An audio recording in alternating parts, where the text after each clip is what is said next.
Good evening, everyone. Welcome, welcome, welcome.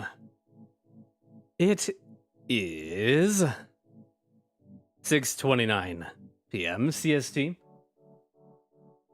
February 9th on a Sunday, 2025. Welcome.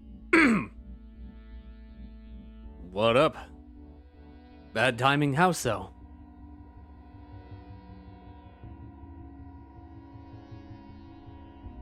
How you doing, Freddy? How you doing, Koba Dish? Yeah, watch rooting my team? Oh, well, have fun. Go team.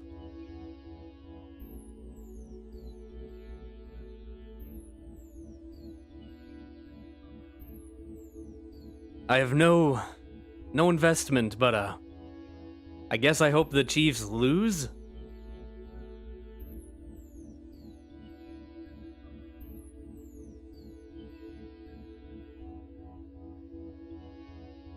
I'm gonna say hi. Hello.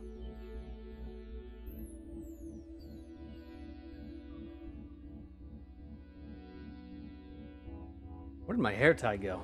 I know I had one.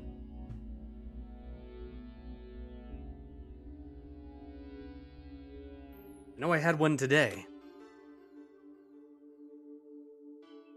Where the fuck is it? It's on here. I want to tie up my hair.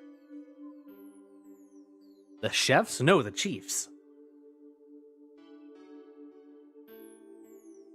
I have no investment, but I hope they lose, I guess. But I guess farewell. Also, it's really hot. I'm going to turn the heat off.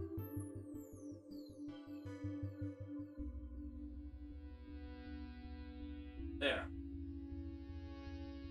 Lost my hair tie, so I can't pull my hair up, so I have to turn the heat down. That's okay. Anyway. Hope you're all having a wonderful weekend. We are gathered here today. There's stuff in your room that isn't a computer or a chair or a table. Yeah, there's another computer. There's another table. There's like 4 other chairs. There's like filing cabinets. There's another table. There's a microwave.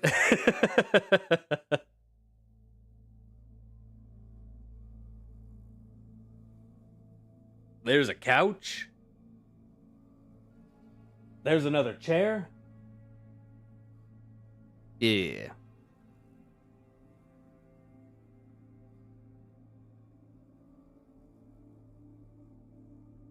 Anyway, yeah. We missed stream on Friday because I got super distracted. So we're here to do a little bit of makeup reading. Hopefully we'll be able to get through everything that I've got. But I don't know.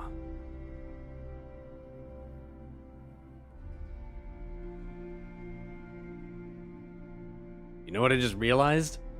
The thumbnail is wrong. We're not reading that. Give me a second.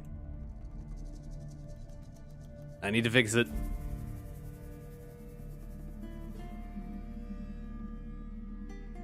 Yeah, lol. Lamau. Kek W, gamers.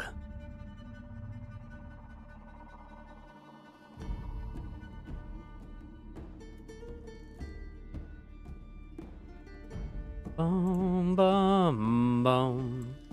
Now I have she stuck in my head. And I liked Underhell. Even if a lot of people don't, even if it'll never get finished. I still really liked it.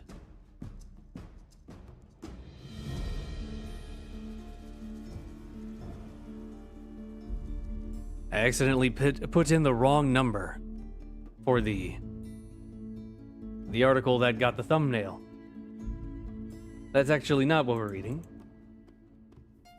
There we go. Proper thumbnail introduced. There we go. Alright, anyway.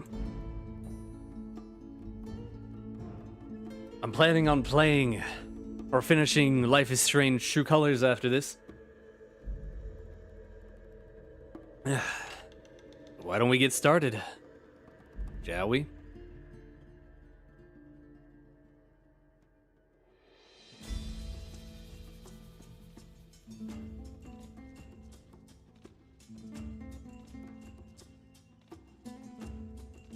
Alrighty. Welcome to SCP-8231, SCP-5852, SCP-SGA-002, SCP-6178,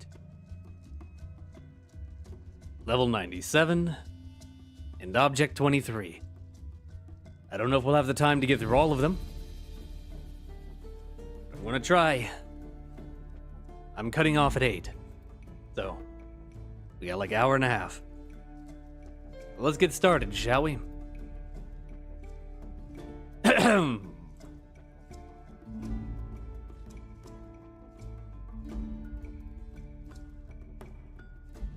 Alrighty.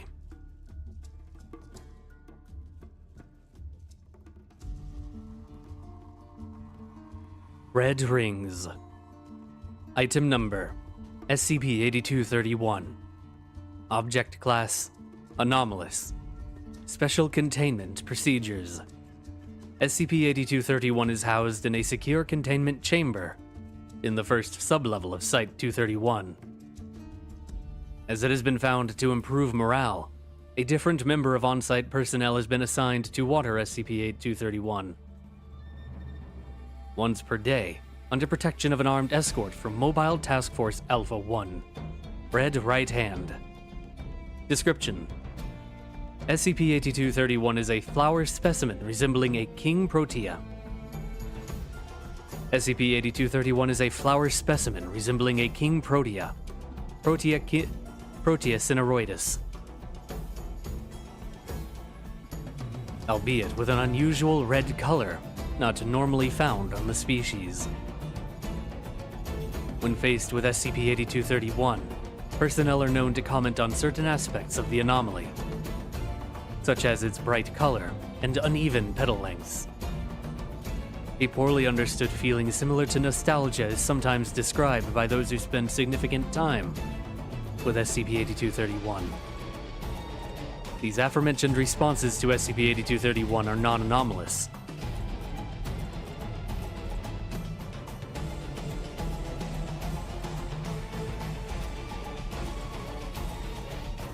As similar symptoms have been observed within personnel who view supplied images of mundane plant life. However, excessive exposure to the anomaly and production of these responses are often disruptive to the administration's goal of maintaining a stable, working environment.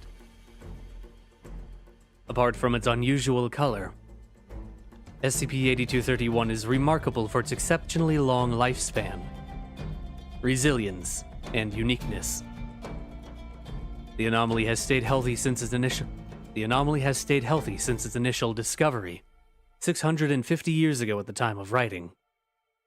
Currently, it is the only instance of plant life remaining on Earth. That's a sudden twist there at the end, huh? Oh my god. Also, my throat has been feeling really swollen recently. I wonder if I'm dying. I might be dying. Ah well. I'm sure it'll be fine. If I die, so what?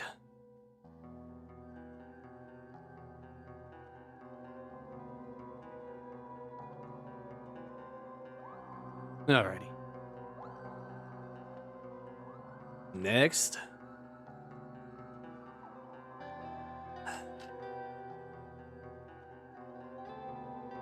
I might need more water. Good morning, Beta Fan. How are you? Welcome to a quick bonus reading stream. Hope you're doing well. Underscore construct? What?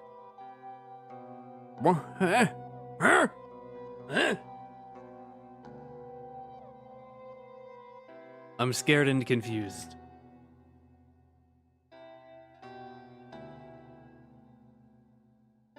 Alrighty. Let's get this next one then, shall we? You've got teeth in your bugs. Item number: SCP-5852. Anomaly class: Keter. Special containment procedures. Due to the random nature of SCP-5852, physical containment of all affected specimens is impossible. It is unknown what causes SCP-5852 to manifest within members of Cicadoida. Therefore, prevention within localized clusters of specimens is currently unfeasible. To obfuscate the nature of SCP-5852, cover story 5852.1, Tumorous Growth Disease, has been disseminated to national and local media in locations with sizable populations of Cicadoida. This has, in turn, been further disseminated by entomological experts to the point that cicada mange has become a recognized disease in entomology. Any reported instances of SCP-5852-1 located in the wild are to be immediately secured by MTF Lambda-12 Pest Control and contained within the Entomology Department of Site-21. Amendment to Special Containment Procedures. At no point should research staff assigned to SCP-5852 make skin-to-skin contact with instances of SCP-5852-1. Description: SCP-5852 is the designation given to the anomalous growth of human teeth in specimens of the superfamily Cicadoida. Specimens afflicted by SCP-5852 are designated SCP-5852-1. This growth typically begins in the external structure of the specimen, albeit internal onset growth has been observed in a selection of instances. SCP-5852 appears to cause intense discomfort for the specimen, as the anomalous teeth will displace the surrounding tissue to allow for its own growth. This may result in fatal injuries occurring in the specimen, especially if the resultant teeth emerge in the cardiovascular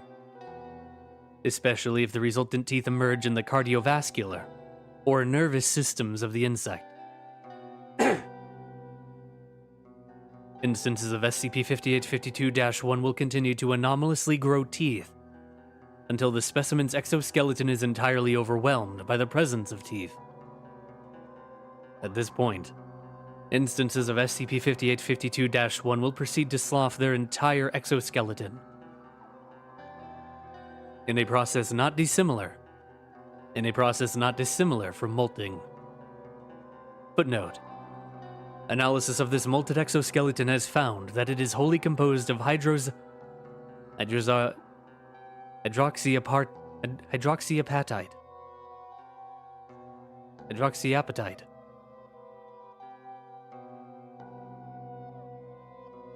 Analysis of this molted exoskeleton has found that it is wholly composed of hydroxyapatite.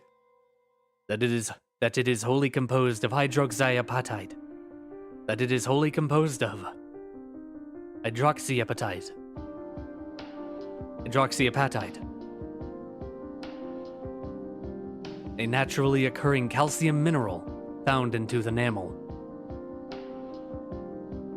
This process will result in the death of the specimen due to the tooth-filled exoskeleton rupturing the soft, underdeveloped exoskeleton beneath. Analysis was conducted on the condition of teeth resulting from SCP-5852 growth. Tooth condition. Rate of occurrence in instances of SCP-5852-1. Discoloration, 31.29%. Cavitation, 28.65%. Tumored, 23.91%. Macrodontia. Footnote: Tooth that is larger in size than usual. 5.42%. Microdontia. Footnote. Tooth that is smaller in size than usual. 4.92%. Gemination. Footnote. A developing tooth that is split into two different teeth. 2.38%. Ectopic growth. Footnote. Tooth's enamel has developed in an extraordinary position, typically the root. 1.98%. Dental restoration. 1.45%. Discovery. The first instances of SCP-5852-1 were discovered, nesting in the roof of the Templeton Memorial Church, located in Templeton, West Virginia. The Templeton Memorial Church was the site of a white level event. Addendum. On the 21st of July, 2012, Dr. Charles Greaves, senior researcher at Site 12, complained of a mild toothache in his canines and was submitted to the medical office. Extraction was conducted on the affected teeth, leading to the discovery of several juvenile instances of Magicicada cassini. Footnote. More commonly known as the 17-year cicada, or dwarf periodical cicada, burrowed inside his teeth. Following this event, all staff at Site 21 were scheduled for a mandatory tooth examination. It was subsequently discovered that all staff assigned to SCP-5852 had numerous specimens of cicadoida burrowing inside their teeth. The extracted specimens later became afflicted with SCP-5852. Analysis conducted on these instances of SCP-5852-1 discovered that the developed teeth were exact copies of the teeth extracted from their previous hosts. Direct handling of instances of SCP-5852-1 is now strictly forbidden. Is now strictly forbidden.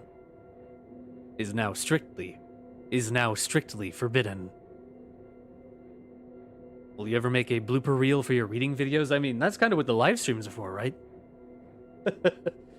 If you want to listen to me mess up again and again and again, that's what this is for. Yeah, how you doing, Beta fan? Hope you're having a good evening, or I guess a morning for you.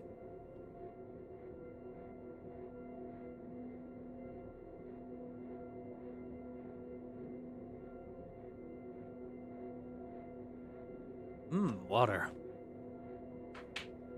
I gotta compress the water real quick. There we go. Great, that's good to hear.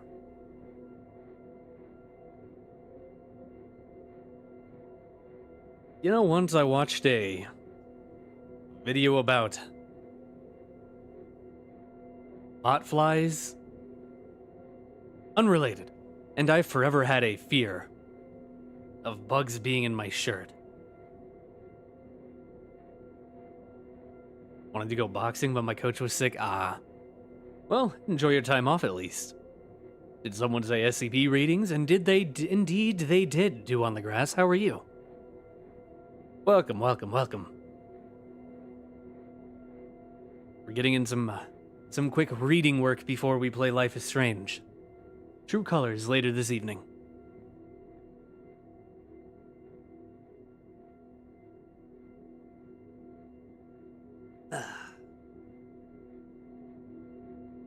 Why did I drink my soda?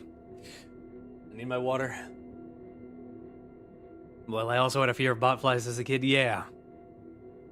It was on like Discovery Channel or something. It was about like some people that wore a shirt. And they had like a video of them having to like pull them out of their back with like tweezers. It was fucked up.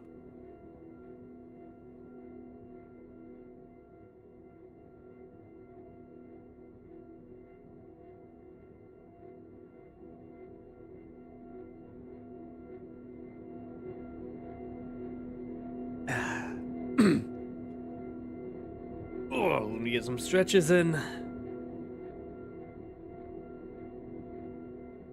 Alrighty. Let's get on to the next one. I believe this one was actually requested by someone on the reading channel.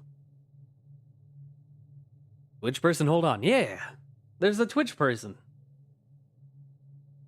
An actual person this time.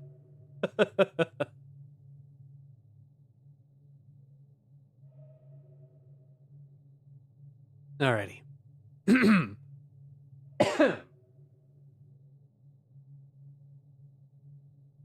Brain freeze. Item number SCP-SGA-02. SCP-SGA-002. Object class safe. Special containment procedures. SCP-SGA-002 is kept in a standard cold storage container in Site-47's Safe Class Containment Wing. Access to SCP-SGA-002 is limited to individuals assigned to building a flavor profile for the anomaly.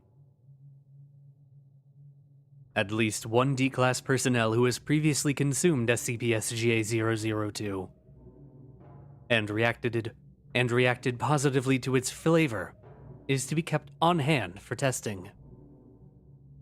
Description: SCP-SGA-002 collectively refers to 58 kilograms of ice cream, contained in standard 1.4-liter tubs. Labeling on these tubs claims them to have been produced by Little Angel's Dairy Farm, although no company of this name is known to exist. SCP-SGA-002 is white in coloration and appears visually identical to non-anomalous vanilla ice cream. SCP-SGA-002 is chemically indistinct, with all attempts to isolate and identify specific ingredients and chemical compounds failing. Testing has similarly failed to produce chemical reactions normally produced in standard cream, milk, and sugar. SCP-SGA-002 harbors antimimetic properties transmitted through the gustatory system. These properties prevent memories of SCP-SGA-002 from being properly encoded in human memory, specifically targeting the subject's sense of taste. Individuals who have consumed SCP-SGA-002 are unable to communicate details regarding the flavor of SCP-SGA-002, only being able to describe it as SCP-SGA-002 or ice cream. Despite this, individuals who have previously consumed SCP-SGA-002 are able to recognize its flavor universally and have a 100% identification record across 107 double-blind taste tests. Addendum 002.1.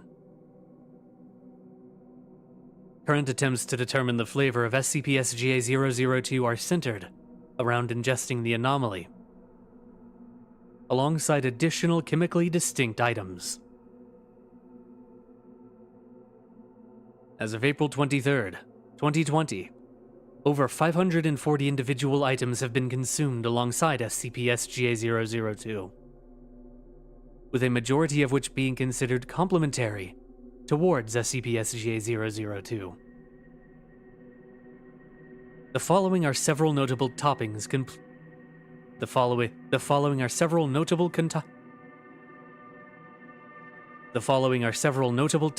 considered complementary with SCP-SGA-002. Melted chocolate, mint extract, candied fruit, cooked meats, raw egg and eggshell, raw egg yolk and eggshell, sawdust, coins of varying value and origin, sections of polystyrene foam packaging, unprocessed cellulose, human hair, ping pong balls, small rodents, deceased, small rodents, alive, The following are toppings not considered complementary with SCP-SGA-002. Vanilla flavoring. A truly anomalous flavor, all on its own. Hey, beta fan, over on Twitch. Congratulations, Twitch thinks you're a banivator. It's telling me to keep an eye on you.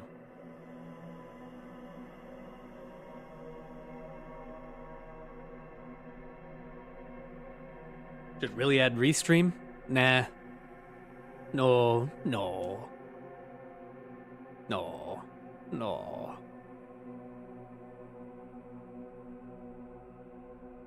Ugh. Stretch. Can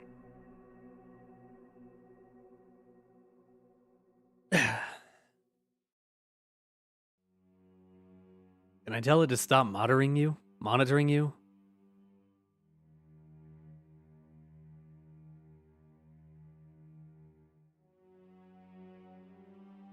I can't. It's going to keep monitoring you for some reason, beta fan. About 5073. Unfortunately, that is not on the list for tonight. Actually, have I read that one? I need to go check my channel. I've read almost 1,000 articles at this point. I don't know what all I've read.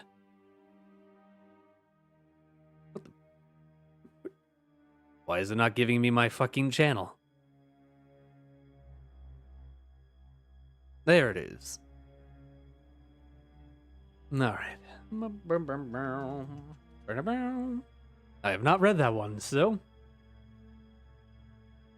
I will add it to the ever-growing list. I haven't shown off this list in a minute. How about we take a look at the sheer amount of shit that I have to read.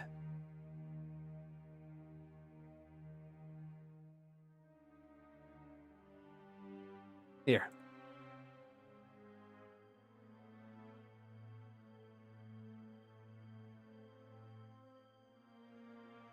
Start from up here.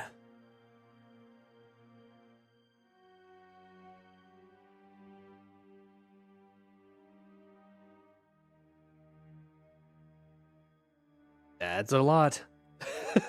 People keep giving me recommendations. I get like 3 a day at this point. I physically cannot read them all.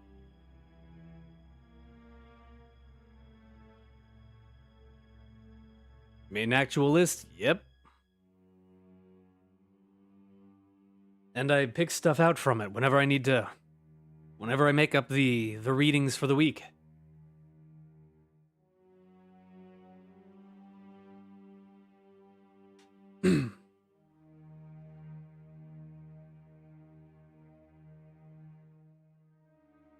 It's actually, I've had a list since like 2019.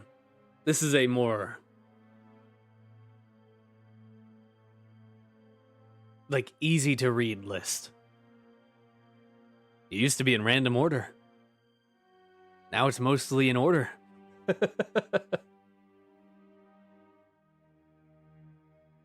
Alrighty. This one's going to be a little bit longer. You have too much to read, but have you read SCP-118 yet? Let me go and check my channel. Also, hello, Pooh Master, how are you? I have not read SCP-118, but I have read Level 118 from the Backrooms. Does that count?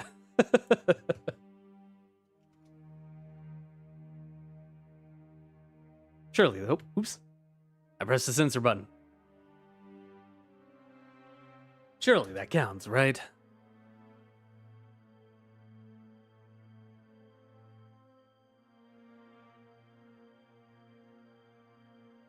Wait a minute. I feel like I've looked at this one before. I don't think I've read it. Well, on the list it goes.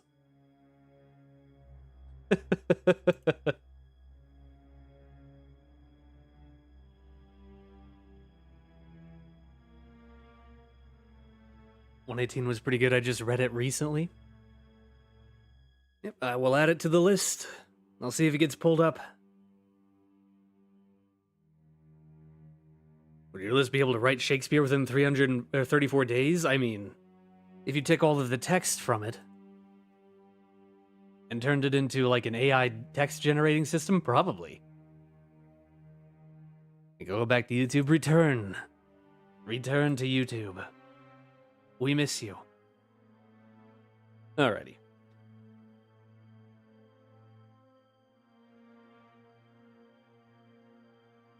Welcome back, beta fan.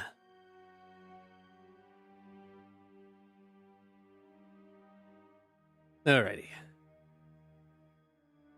Let's get this one. Shut up, phone. Scared the shit out of me. Alright.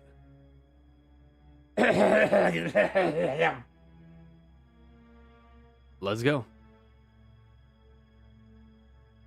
Cognitojacking. Cognitojacking. Item number SCP-6178. Object class Euclid. Threat level Orange. Special containment procedures. An information campaign has been established in order to publicize the prevalence of financial scams within internet communities that are affected by SCP-6178, and thereby decrease public traffic to these websites. Foundation staff are discouraged from frequenting affected communities. Autonomous web crawler IO Pointer is programmed to search affected websites and detect and remove suspected instances. Persons confirmed to have viewed an instance of SCP-6178 are to be contained in individual secure humanoid containment units, each equipped with anti-memetic shielding to prevent leaking of information out of the containment chamber. All communication with subjects should be closely monitored for cognitohazardous vectors. Corpses of subjects should not be subjected to autopsy or brain scan. POI 6178, alias is unknown, is currently at large and should be considered highly dangerous. Apprehension of POI 6178 has been assigned to Mobile Task Force Eta-10. See no evil. Notice from the Records and Information Security Administration. The following description may require revisions. Reasoning. Incomplete explanation of anomalies' full neurological effects following recent breakthroughs. And Incident 6178 bear market. Proceed with caution. Description. SCP-6178 is a series of cognitohazardous text posts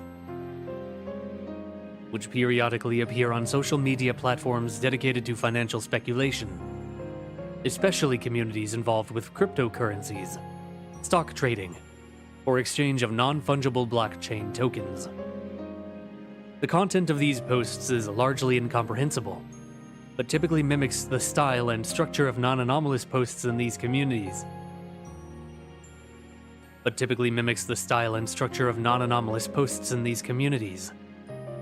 And contains a high density of algorithmically supported keywords. One sec.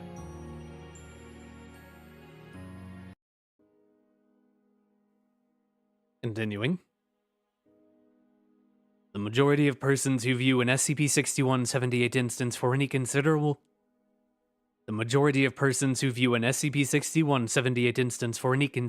length of time will be affected. Infection is characterized by gradual degeneration of cognitive functions, correlated with a paradoxical increase in detected neuron activity. This activity is initially localized within brain regions responsible for mathematical processing. but often metastasizes to other regions of the brain as infection progresses. SCP-6178-induced brain activity serves no detected function in bodily control or maintenance. Severe infection concludes with near total dysautonomia.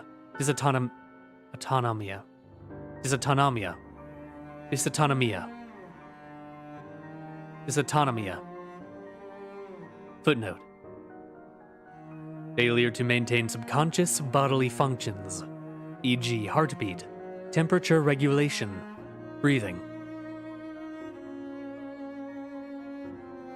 Coma, and, unless extensive life support is employed, death.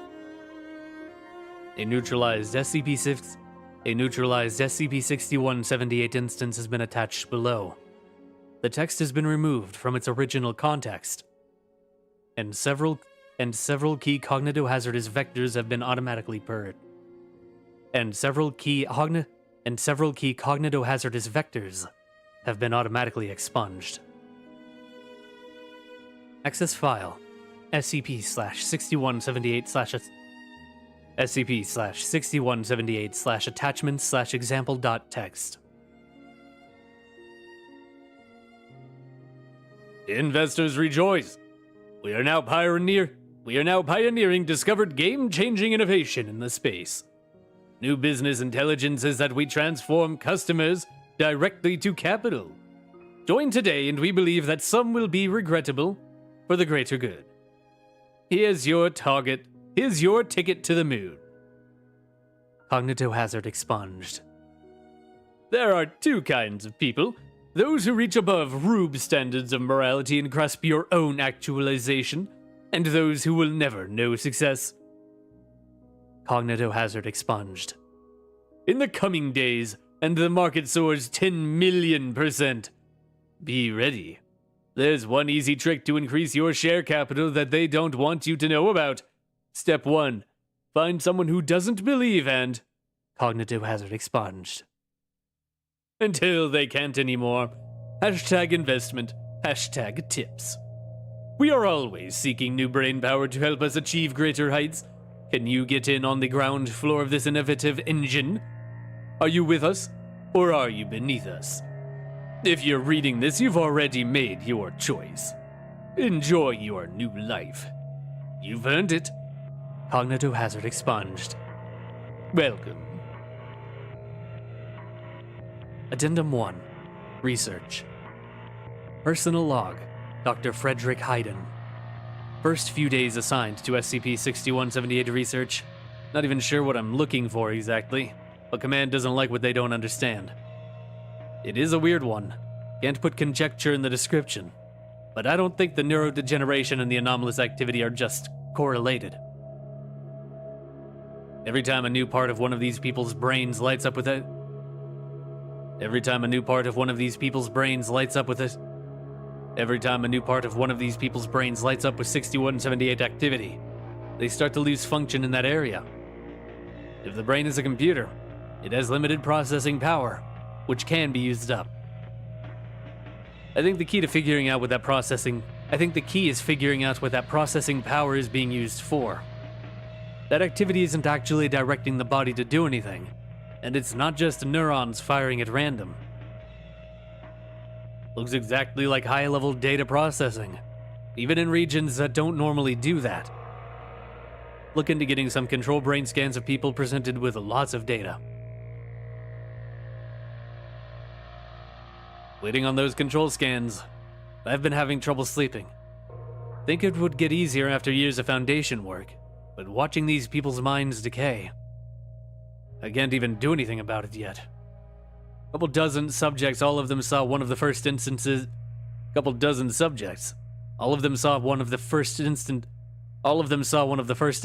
before we got that web crawler running. Only thing they did was log on to the internet to talk about Bitcoin. Most of them don't even remember what that is. Retrograde amnesia. Tired. Brain scans are getting me nowhere. The closest thing this activity looks like is high-level abstract mathematical processing. Are any of these people even mathematicians? This doesn't tell me anything. The only way to actually see what these people's brains are doing would be... I'm requisitioning use of NIES 3. Footnote. Neuro-Infiltrator Espionage System 3. A Foundation-developed cognito-mole which uses data transfer between human minds to propagate itself and seek out information. It's intended as a spy system, and supposed to be well above my clearance level. But the data SCP-6178 activity is processing has to come from somewhere. If NIES uses data transfer as a vector, I should be able to use it to figure out where that is. Maybe find out how to stop it. Command hasn't gotten back to me yet. The worst ones will be gone soon. Their brains are barely doing anything but whatever this thing tells them to do. Should hit the hindbrain in a few days and then it will be over. Most of them aren't that bad, but it's almost worse. They're still aware enough to remember that they're forgetting, that their body is just refusing to function. What a waste. Neurologist, not a palliative career. Not a palliative carer. Nothing I can do but watch. One of the subjects was a mathematician, the 6178-4. Should have talked to him days ago. Essentially confirmed that SCP-6178 activity is mathematical processing of some kind. Asked him to solve some higher-level calculations and his brain lit up in the exact same way. He told me it felt like working over a problem in your head for hours, finally coming up with an answer. And then it was just siphoned out of your head. That's the word he used. Siphoned. Must be driving him crazy. What are they calculating? Approved on use of NIES 3. Breakthrough, but I haven't solved it. Not yet. Used it on DO4. Just felt right. What we're seeing is an incredible amount of data dumped into the brain from somewhere NIES can't get to. And occasionally the brain actually spits out an output. It's siphoned almost instantly, but we can record it before it goes on.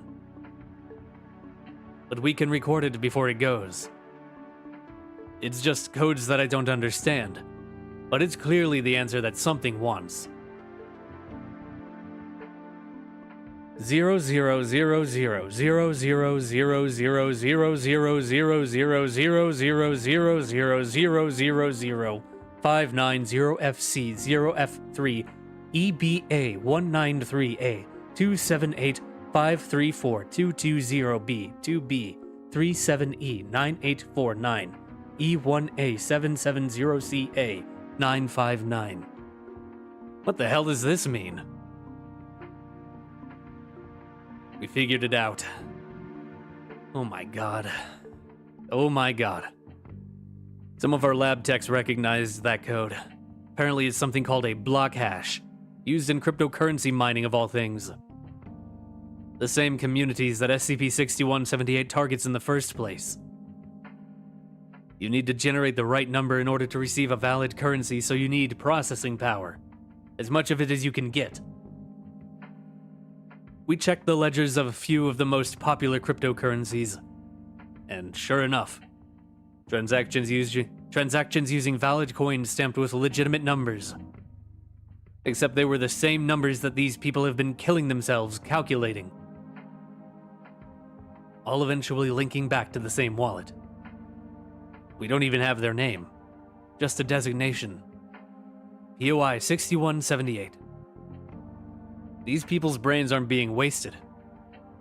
They're being used for processing power.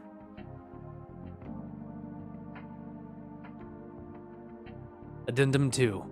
Incident 6178, Bear Market. Incident Report. Following the research findings detailed in Addendum 1, the containment chambers of some SCP-6178 affected subjects were outfitted with anti-memetic shielding.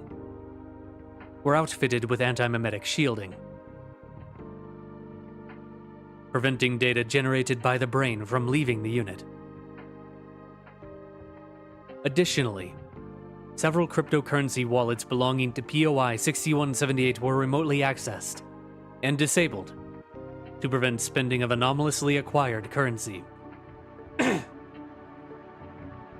Shortly thereafter, Dr. Hayden conducted an interview with D617804, who reported the cessation of the siphoning feeling described by Dr. Hayden, and indicated pleasure at this development. D617804 consented to a brain scan during this interview in order to test the effects of suppression of SCP-6178. Partway through the brain scan process, Dr. Hayden detected an abnormality in D617804's brainwaves, which quickly increased in scale.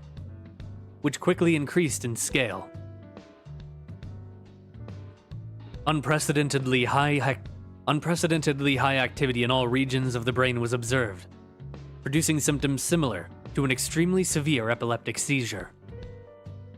While D617804 was being removed from the MRI machine,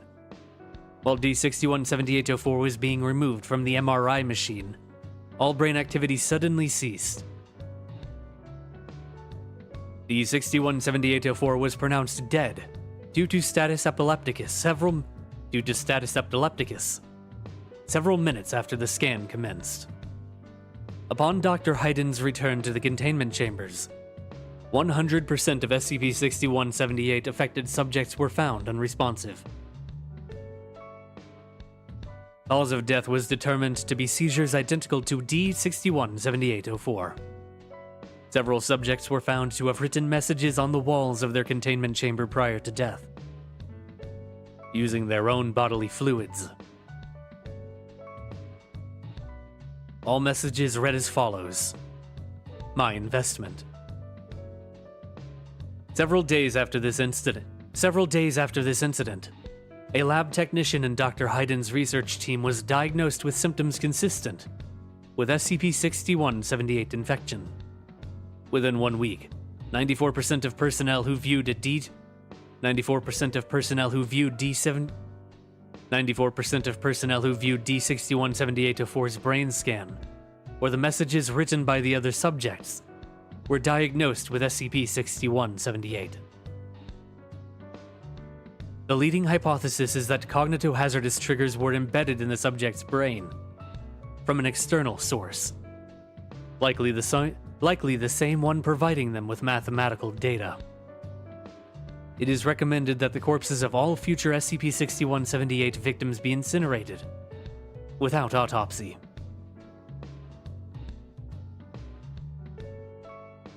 Oh my god. They got turned into a fucking coin farm. That's fucked up. That's fucked up. Also, hello, Unlucky. How you doing? God, my throat is really tight today. My team is winning 24-0. Cool. The Chiefs can't do crap. Good, fuck them.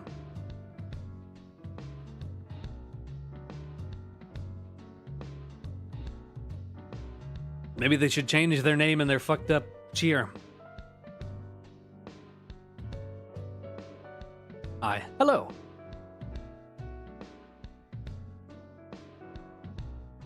Alrighty. I think I'm going to go walk around a little bit, see if my throat clears up, because it's kind of painful to talk. I'll be right back.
I return.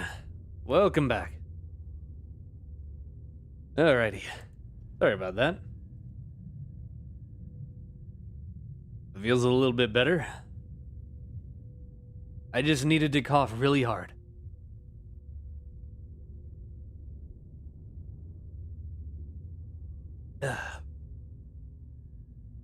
Oh, man. Anyway, we have about 39 minutes until 8, and that's when our hard cutoff is, so I can get ready for Life is Strange. So, we're gonna get right back into it. Next.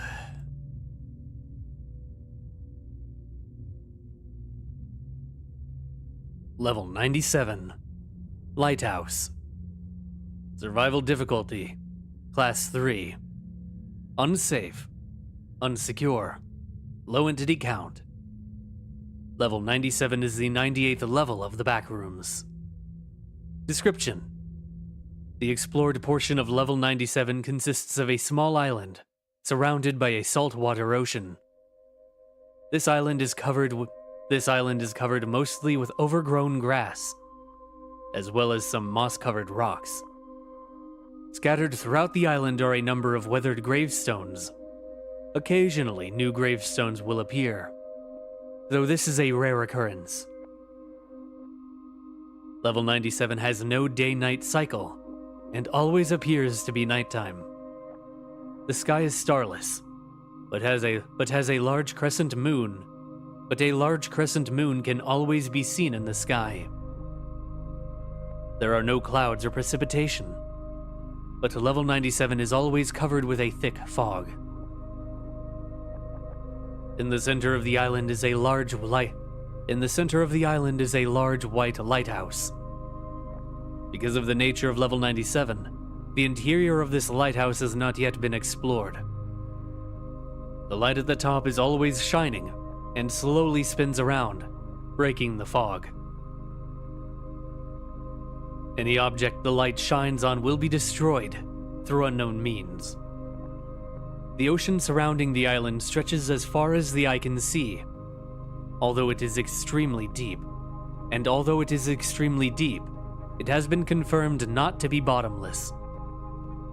Offshore of the island is an 18th century sailboat that seems to be frozen in place, with no movement occurring from the waves.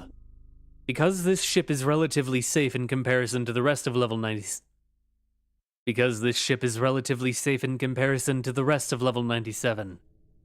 the MEG has set up a small outpost there. Populating the island in level 97 are several of humanoid entities known as ghouls. These ghouls resemble corpses in a state of extreme decomposition. When a ghoul sees a wanderer, they will walk towards them. Although they can be outrun, there are many of them, so it's easy to get cornered. For this reason, it is not advised to go on the island. If a ghoul catches someone, they grab onto them with a strong grip, holding them in place. When this happens, the lighthouse's light will stop spinning and point downward towards the wanderer, killing them. Entrances and exits. Entrances and exits. Entrances. Level 97 can be entered through random doors in level 17, or through hallways in level 532.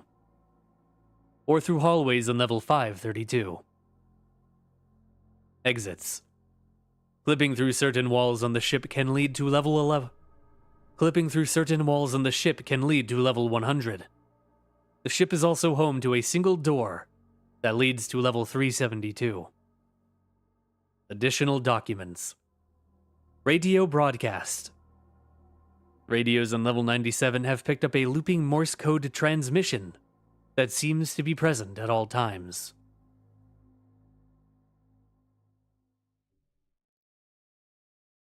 Volume warning.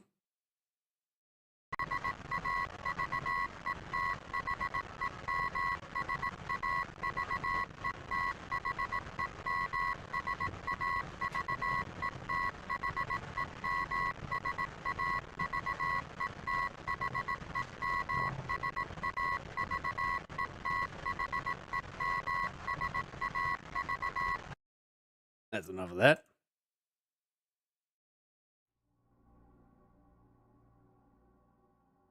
Decoded transcript. Save them. Save them. Save them. Save them. Save them. Save them. Save them. Save them. I've been listening to that transmission for so long that I can hear it ringing in the background of my head at all times. There's more to be found here. I don't know how I convinced Andrew to let me set up an outpost here, but I guess he trusted me. I just know that ever since I first heard those beeps, even before we decoded them,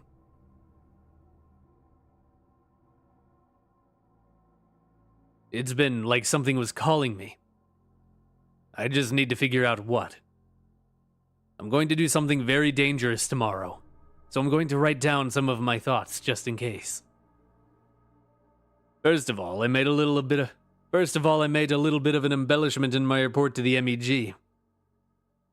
I think I wrote something about how new gravestones occasionally appear, but we don't know why. Well, I have a pretty good idea of why one of them appeared. That was after a failed mission where I lost a good friend of mine. After a few sleepless nights of poring over the transmission and watching the lighthouse with my binoculars, I decided it was time for us to see what was inside. I needed to keep a few people back, so I just took Joshua and Lucy with me. In the fog, we got separated. I heard Joshua calling for help, but by then, it was too late. I looked over, and a light shined through the fog. I could only watch in horror as Joshua's body melted away, his flesh dripping off his bones, as his empty eye sockets pleaded with me to save him. Finally, I returned to my senses as I felt Lucy pulling on my arm. I almost stopped the project that night. My obsession with finding out what this level's secret was paled in comparison to the pain I felt at the death of my friend. But then, there was hope. With my binoculars, I could see that not only a new gravestone had appeared, but now the ghouls were 16 in number. I'd recognize that stupid haircut anywhere. It was Joshua. As he walked aimlessly, I could tell that he wasn't in good shape. But maybe, just maybe, he could be saved. He could be saved. That was 2 months ago. I know Lucy and Nathan would never let me set foot on the island again. But I was able to get Alex on my side, and she's going to help me capture Joshua. Armed with a fishing net, we're heading out tonight. I'm sorry, Lucy. I'm sorry, Nathan. I promise I'll come back alive. Alice. We did it. Lucy and Nathan left earlier today. They couldn't stand to see Joshua in the state he's in. They said I should have just let things be. I'll fix things with them later, but right now, I have work to do. I tied Joshua to the table, and the first thing I noticed was the tapping. His index finger, the bone of the first 2 joints missing, kept tapping a repeating pattern. It was Morse code, the same pattern as the transmission. Save them, save them, save them, save them. I was listening in closely when he looked like he was trying to do something that required all his strength. In a hoarse whisper, I could barely hear him say, "Just let me die, please." I had to leave the room after that. I haven't had the courage to go back in yet, but I think it's time for me to finish what I started. I think it's time for me to go to the lighthouse. I'm going to do it right now before Alex can stop me. Before I can change my mind. Alice. Begin recording. Heavy breathing can be heard. Morse code beeping can be heard. A decoded transcript of the beeping is included below. A light in the darkness. I stopped them from crashing upon the shores.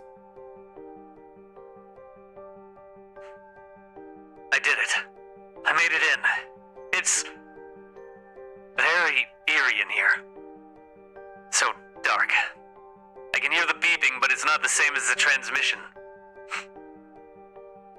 It's so loud now, like the sound is surrounding me. I'm almost afraid to turn on my flashlight. Clicking can be heard, presumably from a flashlight. More heavy breathing can be heard. Saving them from the depths, I answered their calls. Oh my God. I gave them life. I halted death, and asked nothing in return. The giant heart, it's beating. I brought them somewhere safe. Somewhere where no one could hurt them. I don't know how. I know exactly what I need to do. They walk in peace. They walk immortal. Their numbers grow as more souls are saved. A loud crash can be heard. End recording. In an incident where MEG member Alice Connolly was lost occurred. Level 97 experienced a structural shift. The revised description is below. Survival difficulty, Class 0.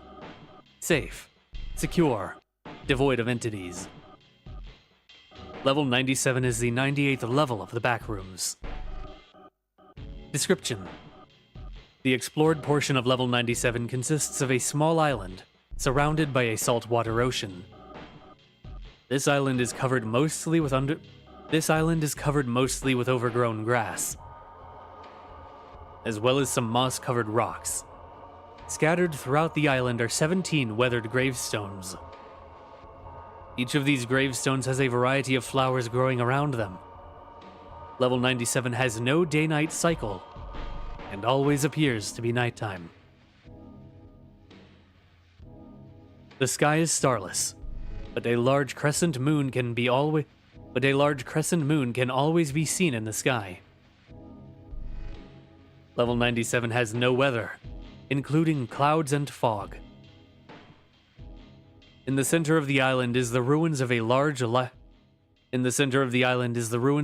white lighthouse. The ocean surrounding the island stretches as far as the eye can see, and although it is extremely deep, it has been confirmed to not be bottomless.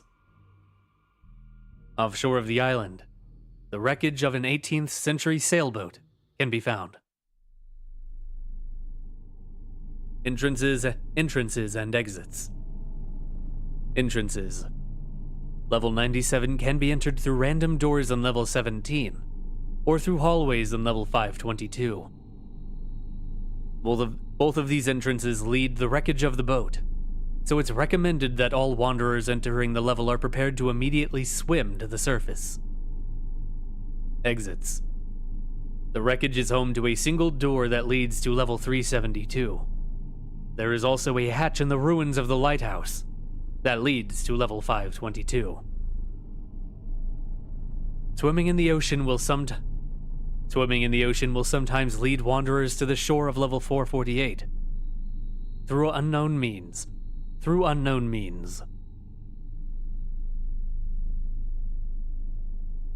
I can't believe Alice killed a level. That's crazy, dude. Bro, that's crazy.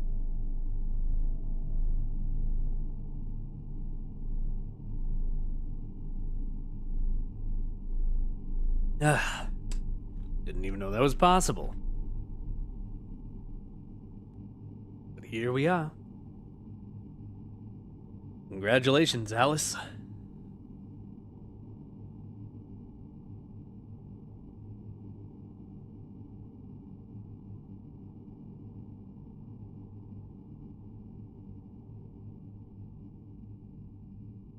Yeah, and you can see the fog disappears.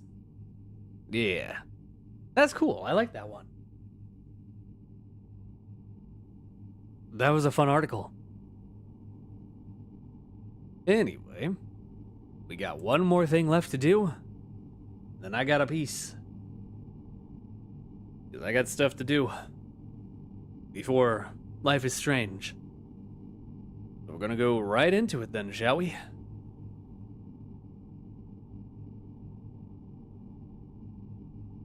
Alright. Object 23. Consequential Cube.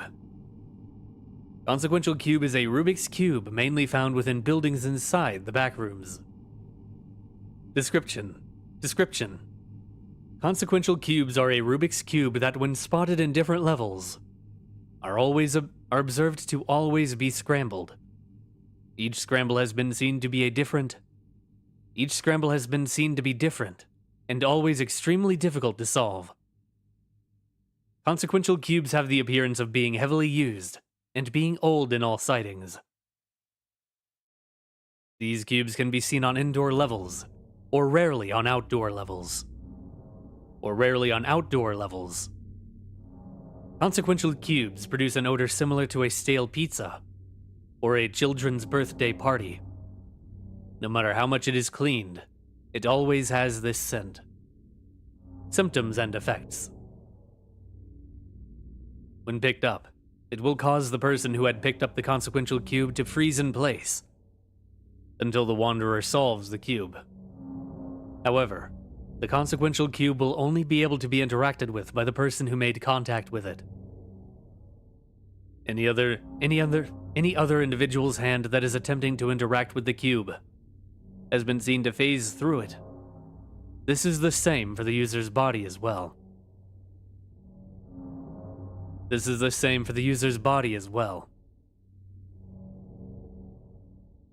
Although, if picked up by anything without human skin, it can be safely contained within a container and used in a different location of the wanderer's choosing.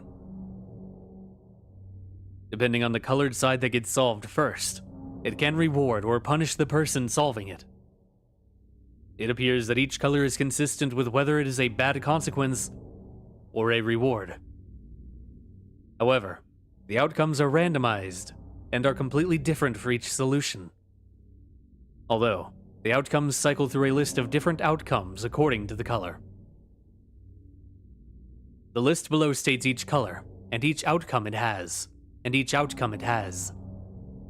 All of these effects can be avoided if the wanderer has prior knowledge of solving Rubik's Cubes. If solved completely, all effects will be reverted, and the user will be teleported to a random level. Red side. This side is primarily associated with the most lethal or negatively affecting outcomes. Bone randomization. All or most bones within the user's body will shift to an unknown location. Footnote. The moving bone will replace another bone with the moving bone, completely swapping the bones. Blindness. This causes the user to become legally blind. I cannot see, I'm legally blind. Life-threatening teleportation. This causes the user to teleport to a level infested with entities, or to a level that is almost impossible to survive. Paralysis. This causes the user to become paralyzed from the waist down. Orange side. This side attributes to similar outcomes to the red side, although the consequences aren't as dreadful. Teleportation. Teleports the user back to level 0. Lost items. This causes half of the user's items to anomalously vanish to their original places in their founding level. Walking impairment. This causes the user to have extreme difficulty balancing and walking. Vertigo. This gives the user vertigo. Footnote. It's the sensation that you, or the environment around you, is moving or spinning. This feeling may be barely noticeable, or it may be so severe that you find it difficult to keep your balance and to do everyday tasks. Cross-eyed. This makes the user's eyes cross, causing visual impairment Yellow side. This color attributes to the mild outcomes of the worst. Cramps. This gives the user cramps in their side and hands. Easy fatigue. Causes the user to fatigue much quicker than usual. Bad sleep. Causes the user to become restless at night. Itchiness. Causes the user's hand to constantly itch. Loose side. This attributes to more neutral outcomes, generally a mix of good and bad. Thirst quench. Quenches the user's thirst. Full stomach. Makes the user's stomach full of food, so the user is full. Soggy socks. Makes the user's socks soggy or damp. Untied shoes. Makes the user's shoes constantly need to be tied. If Velcro, the Velcro becomes loose. What about slip-ons? Green side. This attributes to the start of the good outcomes, leaving all bad outcomes behind and generally rewarding the wanderer. Leaving all bad outcomes behind and generally rewarding the wanderer. Food. This gives the user a portion of their favorite food. Main dishes only, no meals. Energy. Gives the user energy to continue on through the backrooms. Compass. Gives the user a compass to a safe spot on their current level. Water. Gives the user a bottle of cold water. White side. This attributes to the best outcomes that will guarantee survival. Level escape. Teleports the user to a safe level. This does not include the hub, or level 903. Almond water. Gives the user almond water. Full meal. Gives the user a full meal. This may attract entities. Cure. Cures the user's effects from the consequential cube, and all injuries. Knowledge. Gives the user the innate sense of the nearest outpost. Works only once. This effect wears off once an outpost is found. There we go.